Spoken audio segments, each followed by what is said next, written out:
The 1990s were an era of shifting sounds, a storm of raw emotion crashing through the mainstream. The gloss and excess of the 1980s had finally cracked, giving way to something more human, more flawed, more real.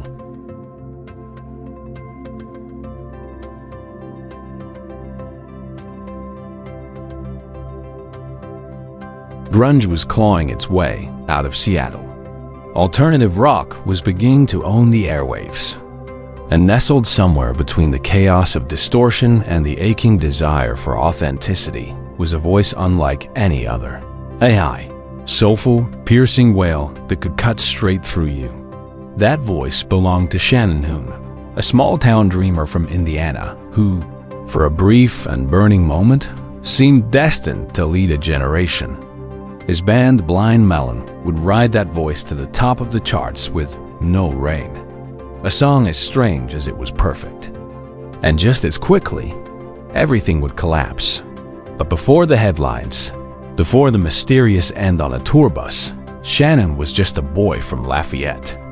Born on September 26, 1967, Richard Shannon Hoon grew up in a world far removed from Hollywood lights or MTV stardom. Lafayette was a place of working-class grit, where music wasn't a career, it was a hobby, something you did on front porches, in smoky garages, or at rowdy high school parties. From the beginning, Shannon was restless. He was the kind of kid who couldn't sit still, who always seemed to be chasing something unseen. Friends remembered his energy, his constant search for meaning. He was a runner, an athlete, a scrapper. But music was different. It was the one thing that seemed to slow him down, to pull him into focus. Shannon grew up surrounded by the sounds of the 1970s, Led Zeppelin, Lynyrd Skynyrd, the Rolling Stones. But there was also something else in his blood, a love for melody, for vulnerability, for singing not just with the throat but with the heart. His sister, Anna, remembered how he would sing at home, testing his voice, shaping it. Even then, it had a sharpness, a clarity that didn't quite fit the farmtown surroundings. By the time he was a teenager, Shannon knew he didn't belong in Lafayette. He dabbled in sports, experimented with drugs, and flirted with trouble, but all of it felt like stalling. His future was somewhere else, somewhere louder, wilder, more alive. And so, like countless restless souls before him, he packed his dreams into a car and drove west. Los Angeles was waiting. Law in the late 1980s was not an easy place for musicians. The city was already overflowing with bands clawing for a chance at hair metal, glam, punk, and the creeping edge of grunge. For a kid from Indiana, the odds were slim. But Shannon had something different. His voice didn't sound like anyone else. It was high-pitched, yet powerful. Like Robert Plant had swallowed a scream and turned it into honey. He also had something else in his pocket, a connection. Shannon's sister was dating a man from Lafayette who had made out with Axl Rose, the fire-breathing frontman of Guns N' Roses, one of the biggest bands on the planet. Through his sister's relationship, Shannon found himself in the same orbit, and eventually, his voice carried into Axl's ears. Axl heard something in Shannon, a raw, unpolished talent that reminded him of himself. Soon, Shannon was hanging around the Guns N' Roses crew, even lending backing vocals to their song, Don't Cry. For most struggling singers in LA, that kind of opportunity would have been enough. But Shannon wasn't interested in being a backup voice in someone else's story. He wanted his own. That story began to take shape in 1990, when he crossed paths with musicians from Mississippi: Roger Stevens, Brad Smith, Glenn Graham, and Christopher Thorne. Together, they formed Blind Melon, a name borrowed from a phrase used by comedian Steve Harvey to describe quirky outsiders. It fit. They were misfits, oddballs, rejects from the polished music industry machine. And yet, together they had magic. Shannon's voice soared above their instruments like lightning. The band's sound was hard to categorize. Not quite grunge, not quite folk, not quite classic rock. It was a messy, beautiful blend, carried almost entirely by the emotional weight of Shannon's vocals. In 1992, they signed with Capitol Records. For a moment, it seemed like they would be just another alternative band lost in the shuffle. Their self-titled debut album received modest reviews, and early sales were disappointing. The music industry had seen dozens of such bands come and go. But Blind Melon had a secret weapon waiting in the wings. It came in the form of a song Shannon had written years earlier, a song born from his own struggles with depression and alienation. It was strange, almost nonsensical, built around the image of a B-girl searching for belonging. The song was called No Rain. When MTV picked up the video in 1993, featuring a little girl in a bee costume, dancing awkwardly until she found her tribe, it exploded. Overnight, Blind Melon went from obscurity to stardom. The video became iconic, and Shannon Hoon's voice became one of the most recognizable sounds of the decade. But fame came with a cost. Shannon wasn't built for the machinery of celebrity. He was wild, impulsive, unpredictable. Drugs, which had always been part of his orbit, became a crutch. Touring was relentless, the pressure unending. Blind Melon's sudden rise threw Shannon into a spotlight he never truly wanted. On stage, he was electric. Off stage, he was spiraling. The boy from Lafayette who had dreamed of something more was suddenly drowning in it. Friends noticed the shifts, the manic highs, the crashing lows, the intensity that bordered on destructive. And yet, the world saw only the star, the long-haired singer with the otherworldly voice, the man behind the B-girl video, the poet who could scream and weep in the same breath. Blind Melon was touring non-stop, and Shannon was living the life of a rock star. But somewhere behind the lights, the shadows were growing. And on every tour bus, in every hotel room, in every whispered conversation among bandmates, the same fear was taking root. Shannon was burning too fast, and no one knew how to stop him. He was only in his mid-20s, with a daughter on the way, a career exploding, and a voice that could tear your heart open. And yet, the edges of tragedy were already creeping closer, waiting in silence. The change was coming, and it would not wait. The success of No Rain was like lightning striking Blind Melon. One moment, they were another alternative band struggling for recognition. Next, they were headlining festivals, selling out shows, and watching their quirky little video play in an endless loop on MTV. For Shannon Hoon, it was the dream he had chased from Lafayette. And yet, it didn't feel like salvation. It felt like a trap. Shannon had never been built for fame.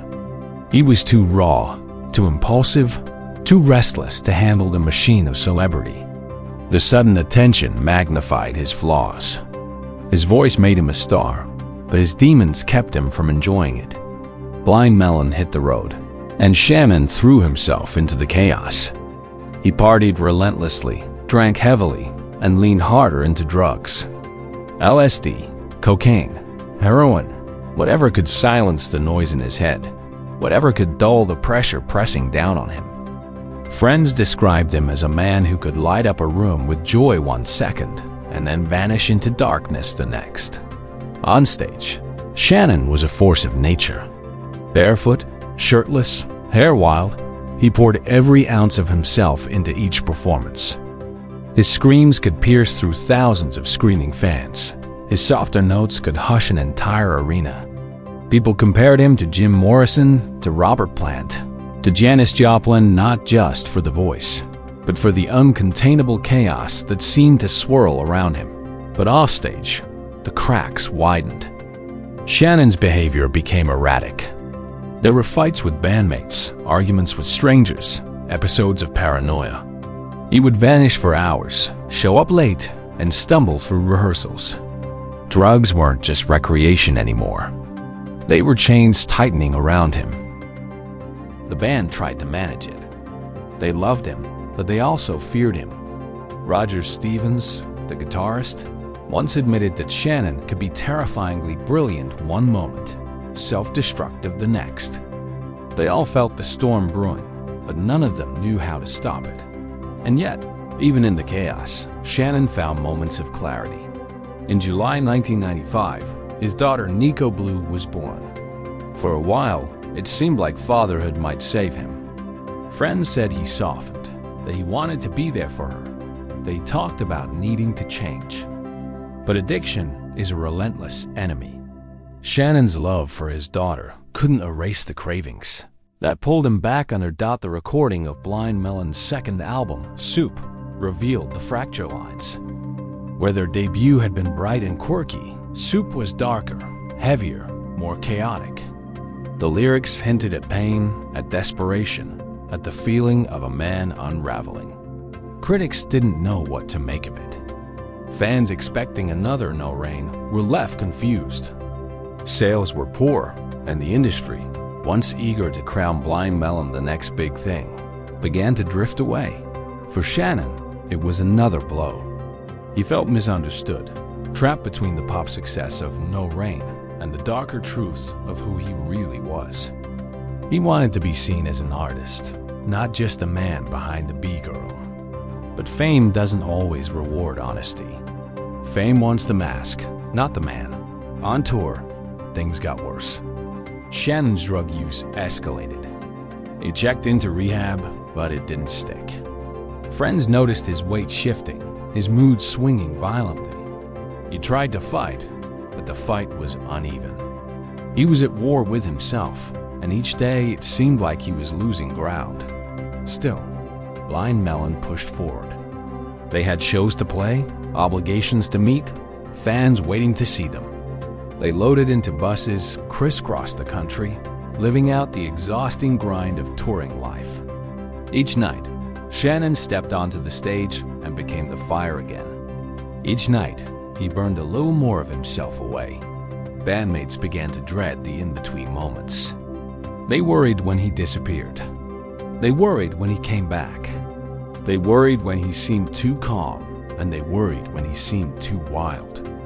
The tension was constant, a low hum of dread beneath the music. The fall of 1995 was supposed to be a fresh start. Blind Melon was touring in support of Soup, trying to rebuild momentum. Shannon had promised he would stay clean. For a while, there was hope. His daughter was waiting for him at home. His band was still standing by his side. There was still time, but fate was already closing in. The final tour rolled through New Orleans, Houston, Dallas. The days blurred into one another's shows, parties, long stretches of highway. On October 20th, 1995, Blind Melon arrived in New Orleans for a show. The air was heavy, the kind of southern heat that clings to the skin.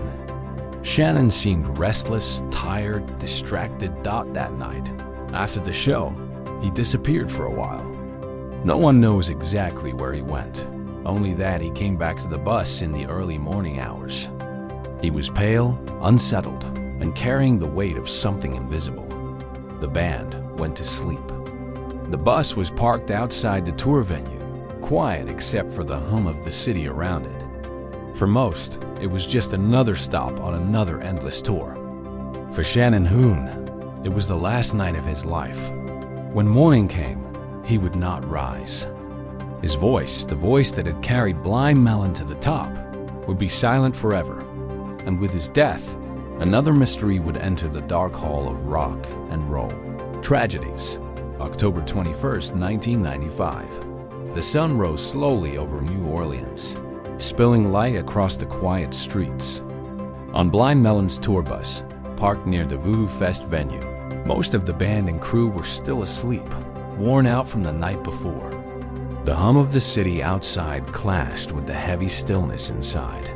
But one bunk would remain untouched that morning.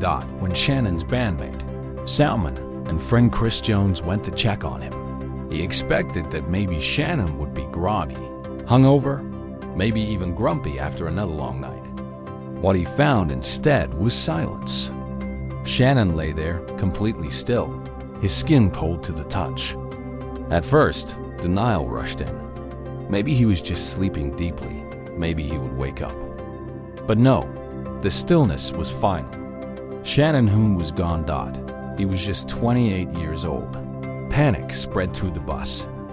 Calls were made, paramedics rushed in, but there was nothing anyone could do. The vibrant, unpredictable, explosive voice of blind Melon had been silenced forever. His body was taken away, leaving the band standing outside in shock. The New Orleans morning pressing down on them like a cruel weight. The news hit the music world like a lightning strike. Another young star, gone too soon. Rock fans were still reeling from the deaths of Kurt Cobain the year before, of Andrew Wood and Lane Staley's struggles. And now Shannon Hoon, another voice of a generation, has been added to the tragic list. The cause? A cocaine overdose. Toxicology reports later confirmed it. But the full truth felt harder to pin down. Yes, it was cocaine, but it was also exhaustion, pressure, addiction, and despair, a storm that had been building for years. For his bandmates, the grief was unbearable. They had known the danger, had tried to help, had hoped fatherhood might ground him. But on that morning, they were left with questions that could never be answered. Why didn't rehab work? Why couldn't the fame they had all wanted save him? Why did Shannon, a man with so much love for his daughter, still fall into the abyss? And perhaps the cruelest question of all, was it inevitable? The funeral in Lafayette, Indiana, was a heartbreaking affair. Fans from all over the country came, bringing flowers, letters, and drawings. Some placed B-dolls on his grave, a tribute to the little girl in the No Rain video who had immortalized blind Melon's innocence. His bandmates stood there in silence, devastated, as Shannon was laid to rest. For his daughter Nico, barely 3 months old, the tragedy was especially cruel. She would grow up knowing her father only through songs, photographs, and stories of his chaotic brilliance. The voice that once screamed and soared for millions would never sing her a lullaby in the years that followed. Shannon's death became another cautionary tale in the long, grim mythology of rock and roll. Blind Melon, though loved, could never recover. They tried to continue, but the heart of the band was gone. For fans, every listen to Soup or the haunting unreleased recordings from that final tour carried a ghostly echo, a reminder of the voice that ended too soon. And yet, Shannon Hoon remains more than just another member of the 27 Club. He was 28. He lived on the edges of chaos, too wild and too fragile to last in a world that demands stability. He was a poet, a dreamer, a fighter, and a man haunted by demons he couldn't escape. His voice was both his gift and his curse, a sound that carried him to the top, but also burned him out before he could enjoy the view. On that October morning, the world lost not just a rock star, but a human story still unfinished. And perhaps that's why his death lingers in mystery. Not because the cause wasn't known, but because the why will always feel unanswered. Why him? Why then? Why so young? In the quiet after Shannon's passing, Blind Melon's world collapsed. The tour was canceled, the bus packed up, and the band scattered, each member struggling with a grief too heavy to carry. For days, weeks, months, they tried to make sense of it. They replayed the last shows in their heads, the final conversations, the warning signs that maybe they had ignored. But grief has a strange way of turning into preservation. The music, the art, and the voice remained. Blind Melon had unfinished songs, half-complete recordings, hours of raw material from jam sessions and live performances. The band gathered these fragments and began to piece together what would become Nico, an album released in 1996 and dedicated to Shannon's daughter. It was a labor of love, both for the fans and for the little girl who would grow up without her father. The royalties from Nico were directed to her, a way of keeping Shannon alive in her world. Nico was haunting. Songs like Soul One and Life Ain't So Shitty carried the bittersweet echoes of Shannon's voice. Hopeful, yet fragile. Listening felt like standing in a doorway between life and death. hearing a man who had just crossed over. Fans embraced it, clinging to the last notes he left behind. But Shannon's legacy stretched beyond music. He had carried a video camera almost everywhere, documenting his life obsessively. On tour buses, backstage, at home with friends, with his baby daughter in his arms, he filmed it all. What began as a quirky habit became, after his death, a window into his world. In 2005, a documentary titled "Aren't You Glad That You're You?", later known as All I Can Say, was crafted entirely from Shannon's own footage. It was as if he had left behind his own eulogy, told through the lens of his camera. Fans who watched it described the experience as eerie, intimate, like sitting inside Shannon's mind. Meanwhile, Blind Melon's fan community grew into something more than just listeners. They became archivists, storytellers, and guardians of his memory. Online forums lit up with discussions of bootleg recordings, rare videos, and the mystery surrounding his lyrics. Pilgrimages were made to his grave in Dayton, Indiana, where fans left sunflowers, bees, letters, and guitar picks. His final resting place became a shrine to the fragile beauty of his life. As the years passed, Shannon's name joined the tragic constellation of voices silenced too early. People spoke of him in the same breath as Kurt Cobain, Janis Joplin, and Jim Morrison. Yet Shannon's place felt slightly different. He wasn't a superstar, not a household name outside of Blind Melon's circle, but that gave his story a raw authenticity. He represented the musicians who never had the chance to fully bloom, the poets who left behind questions instead of conclusions. His daughter, Miko, grew up in the shadow of his absence, but surrounded by his presence. His journals, his songs, his videos all carried fragments of the father she never got to know. And fans, too, found themselves speaking of him as though he were a friend they had lost. Because Shannon had been that kind of artist, unpolished, emotional, accessible, human. Even Blind Melon themselves tried to move forward. In 2006, they reunited with a new singer, Travis Warren, and carried on performing. But no matter how good the music sounded, fans knew it wasn't the same. Shannon Hoon's raw, soulful, unpredictable style was irreplaceable. He wasn't just the sound of Blind Melon. He was its heart. And so, Shannon's legacy became a paradox. He was frozen in time, forever 28, forever the barefoot singer in a floral dress, forever the young father holding a baby girl. He never aged, never faded, never lost his edge. His flame burned out, but it also meant he would never dim. Yet with that legacy came the lingering ache of what might have been. What if he had survived rehab? What if Blind Melon had released 3, 4, 10 more albums? What if Shannon Hoon, the poet from Indiana, had been allowed to grow old? The world will never know. But sometimes, late at night when fans play Change or Galaxy or No Rain, it feels as if Shannon is still here whispering through the speakers, reminding us of life's fragility. And maybe that's his greatest legacy of all, to remind us that beauty is often fleeting, that light burns brightest before it fades, and that some voices echo forever. When the news broke that Shannon Hoon had died of a cocaine overdose on a tour bus in New Orleans, the official explanation seemed simple, even predictable. Another young rock star, another drug-related death, another name added to the tragic roll call of the 1990s music scene. But for fans, and even for some close to Shannon, the story never felt complete. The facts were clinical cold.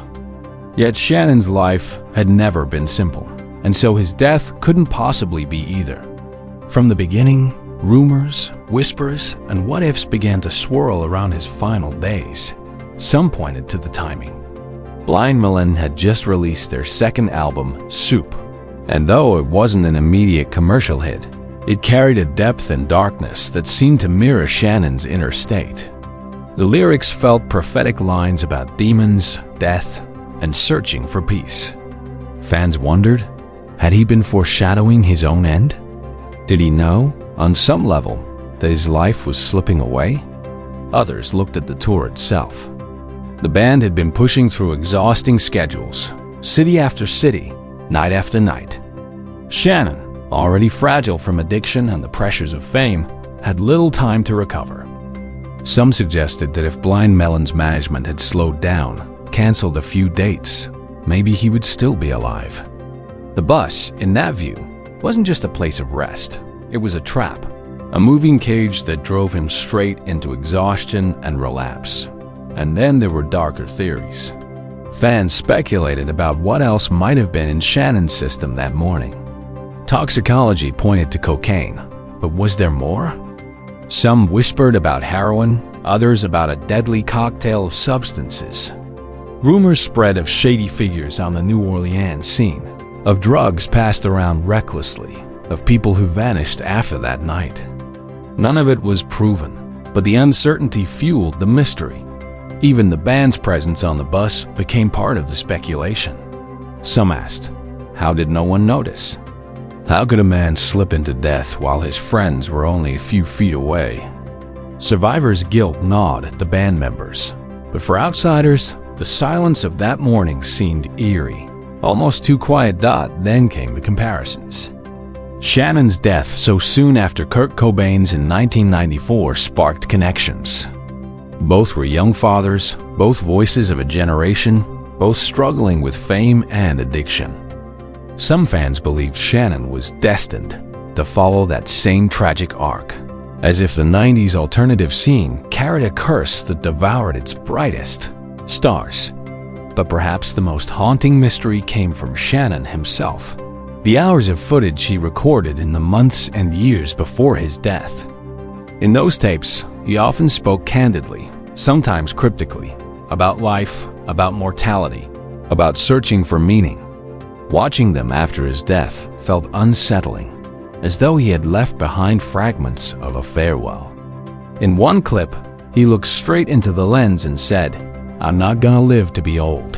For fans, those words were chilling, not a prophecy, perhaps, but a resignation, a recognition that he was burning too fast.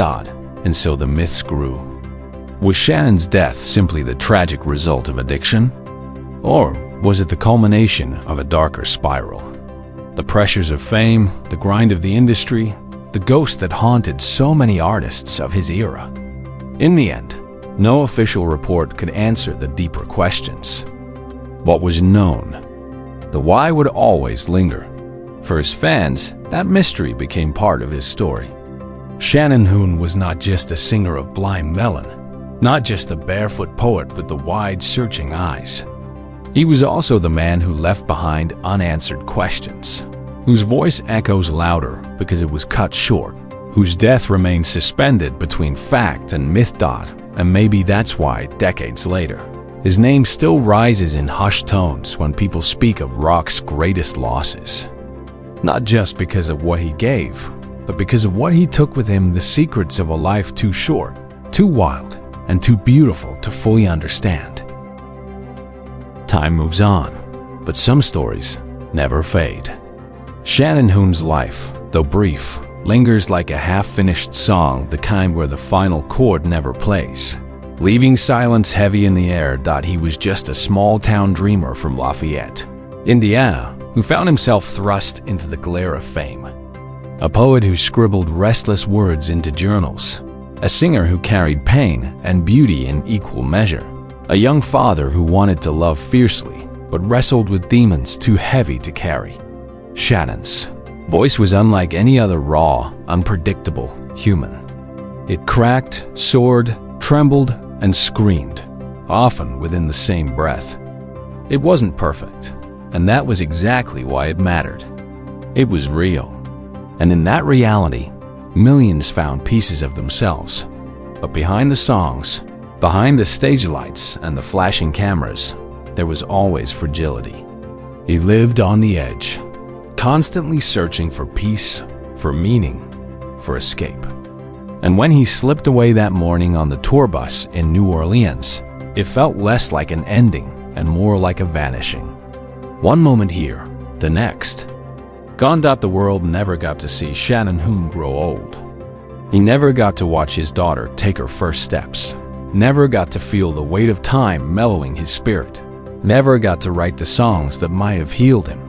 Instead, he remains frozen in memory, forever barefoot, forever 28, forever chasing something just out of reach. And maybe that's the cruel beauty of his story. Some lives blaze too brightly to last. Some voices are meant to echo, not endure. Shannon's death left questions that can never be answered, but his music and his legacy ensures that he is never truly gone. Because every time No Rain plays, every time a fan whispers the lyrics to change, every time someone stumbles upon his journals or his haunting home videos, Shannon returns not as a ghost, but as a reminder. A reminder that life is fragile, art is eternal, and that sometimes the most broken souls create the most lasting beauty. Shannon Hoon may have left the world in 1995, but in the hearts of those who still listen, he never left at all. And so his story drifts on, unfinished, mysterious, eternal, like the echo of a song that fades, but never really ends.